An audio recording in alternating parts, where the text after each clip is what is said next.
నీ రూపాయి ముట్టుకోను, నీ భూమిని ముట్టుకోను, నిన్ను జైలేను, నీ వ్యాపారం కొనసాగించుకో. ఇది ఆంధ్రుడికి అగ్రిమెంట్. అందుకనే ఆంధ్ర వాడు తెలంగాణ వాళ్ళు ఇద్దరు అగ్ర కులాలు కలిసి కేసీఆర్కి రాజ్యాలు.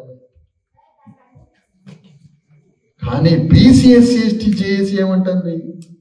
మాకు ఆంధ్రోడు కాదు శత్రువు, మాకు బ్రిటిషోడు కాదు శత్రువు, మాకు తుర్కాయన కాదు శత్రువు, నాకు అమెరికా వాడు కాదు శత్రువు. శత్రువు నా ఊళ్ళోనే ఉన్నారా, వాణ్ణి సంకలల చేతులు పెట్టి గుంజకొచ్చి జైలు లేపిస్తాం మా రాజ్యం వచ్చాక.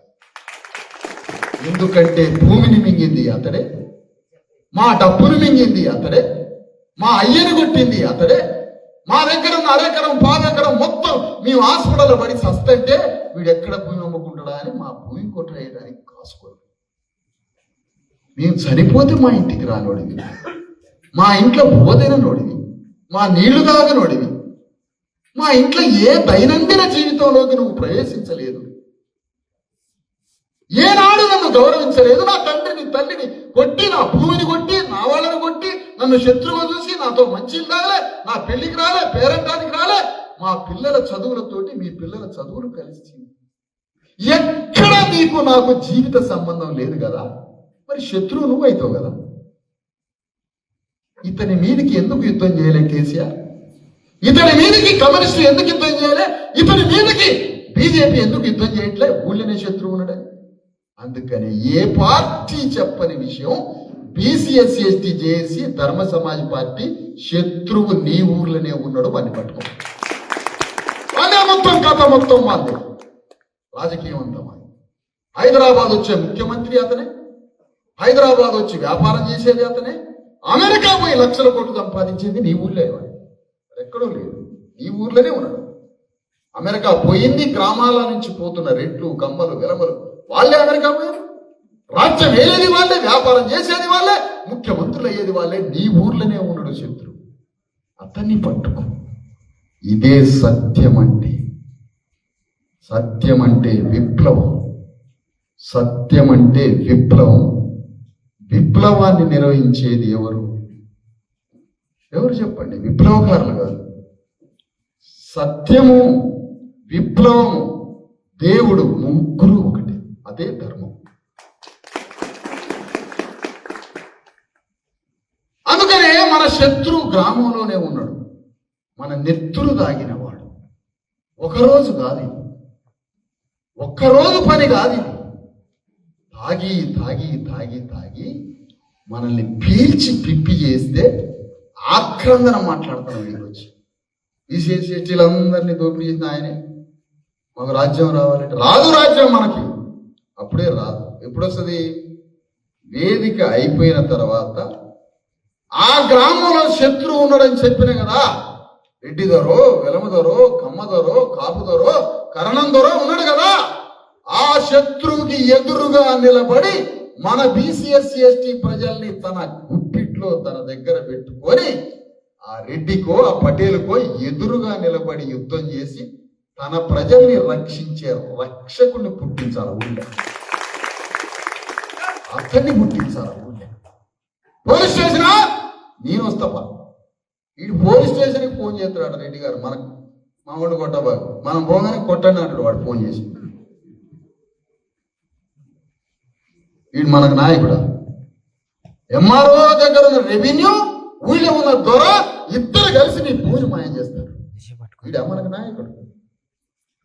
ఏం పార్టీలు రా మీ యొక్క బతుకులు, మీ యొక్క పార్టీల 24 గంటలు మా నెత్తులు దాగి మమ్మల్ని దోచుకునే లంగా పార్టీలు. ఇదొక పార్టీ అంటారా? ఎవడన్నా మీ పార్టీ? నేను అడుగుతున్న కేసీఆర్ని, ఇది ఒక లంగా లుచ్చా పార్టీ. నీ పార్టీ ఆంధ్ర వాడి శత్రువు అయితే ₹1 తీసుకురాలి వాడి దగ్గర. ఈనాట కేటీఆర్ అంటాడు భూమి పుత్రులాట. తెలంగాణ వాళ్ళ ఎవడట? తెలంగాణ భూమి పుత్రుడు. ఎవడరా భూమి పుత్రుడు? భూస్వామి భూమి పుత్రుడు. నా నెత్తురు భూమి మీద, నా చెమట భూమి మీద చిందించి నా అయ్యల తాతలు 2000 సంవత్సరాల నుంచి రక్త తర్పణ చేసిన నా బీసీఎస్సీ రా భూమి పుత్రుడు. భూస్వామి భూమి పుత్రుడు ఎట్లయితే? భూస్వామి భూమి పుత్రుడు అవుతున్నా, భూస్వామి భూమి పుత్రుడు అవుతున్నా. వాడు భూమి శత్రువు, వాడు భూమి పుత్రుడు కాదు. భూమికి శత్రువు, భూమి పుత్రులం, భూమి మిత్రులం మేము. మరి తెలంగాణ వాదంలో చిక్కుకొని మళ్ళెవడో పవన్ కళ్యాణ్ అంటే ఆయన అన్నాడట కేటీఆర్ లేస్తాడు. వాళ్ళిద్దరికి పార్టీలు ఉన్నాయి, వాళ్ళిద్దరిది పెద్ద యజమానులు కాబట్టి జనాలు అటో ఇటో మళ్ళీ పోతారు, ఓట్లన్నీ పోతాయి. మనకేం తెచ్చింది వాళ్ళ వెంబడి తిరగడానిక? అందుకని ఈ తెలంగాణ రాష్ట్రంలో మన బీసీఎస్సీ ఎస్టీల అధికారం రావాలంటే అధికారం రాదు. ముందు నీ బ్రెయిన్లో ఏముందో అది తెలియాలి. ఫస్ట్ నీ మైండ్లో ఏముంది? అధికారం రావాలి అంటే అధికారాన్ని సంపాదించాలి అనే కోరిక ఉందా నీకుందా? నీకు ఉన్నదా అంటే నా కోరిక. ఆ కోరిక కోసం ఊళ్ళో యుద్ధం చేస్తావా నువ్వు అంటారు. వానసిరికులతో ఇంట్లోకి పోయి తరిపేసుకుంటావు. ఎట్లా నీ కథ చెప్పాలి?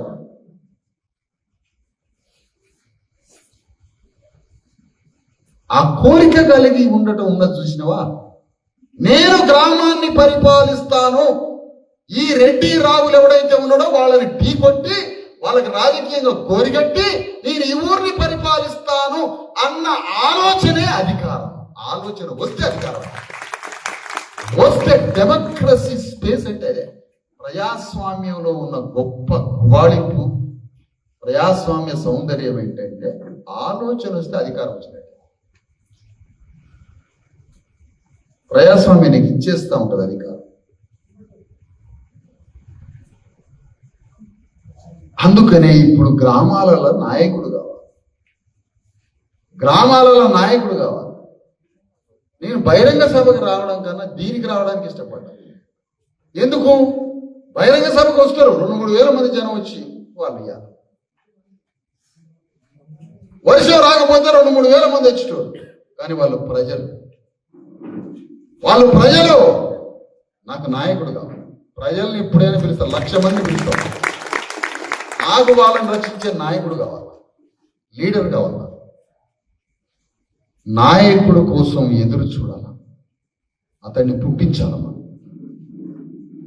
నాయకుడు పుట్టిస్తే రాబోయే 2 సంవత్సరాలు, ఆ తర్వాత 5 ఏళ్ళు, 7.5 సంవత్సరాలు ఉంది. 7.5 సంవత్సరాలల్లా రాజ్యం పట్టుకొని రావాలి.